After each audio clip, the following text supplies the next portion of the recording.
My name is Sudeep Pandey, and today I am going to give an overview of legal process of parcel fragmentation in Nepal. Parcel. What do you mean by parcel? In the simple word, parcel means a piece of land. The parcel is an area of the land that is constructed from the legal description and have a unique identity. Similarly, legal process. Here, legal process means the land registration, which give the legal relationship between the man and the land. Land registration defines the right on the land and the legal situation of the land. As we know that laws are blind, the judgment is passed on the basis of the facts and the evidence. So, if the parcels are unregistered, then there is no existence. Registered parcels give the evidence and protected by the law. It contains the parcel number, owner's information, land types, and its government value. And who are involved in the legal process of parcel fragmentations? They are owner, notary, land revenue office, and the survey department office. They are directly involved in the legal process of the parcel fragmentation. This is the activity diagram of the parcel subdivision. It starts with the owner and ends with the owners, as shown in the activity diagram. Firstly, the owner make a decision to fragment a land, then he/she goes to the notary to prepare a deed.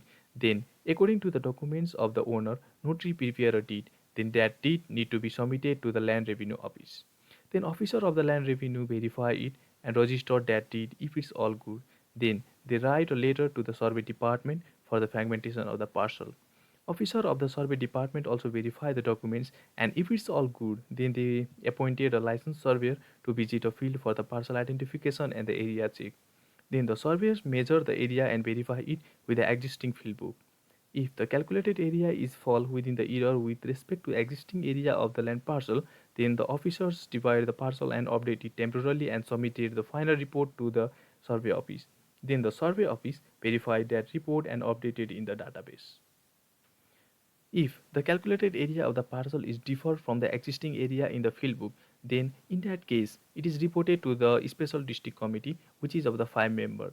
And again, if they were not able to give the decision, then it goes with the court, and according to the decision of the court, the result will be updated in the database. After updating the records in the database, then the survey department issue a parcel certificate, and that certificate again goes to the land revenue office, and they issue the land owner certificate after seeing the land parcel certificate. Then the landowners got the land ownership certificate, and he or she check the certificate. If it's all good, then the process will end. Otherwise, it again start with submitting the deed to the land revenue office as shown in the activity diagram.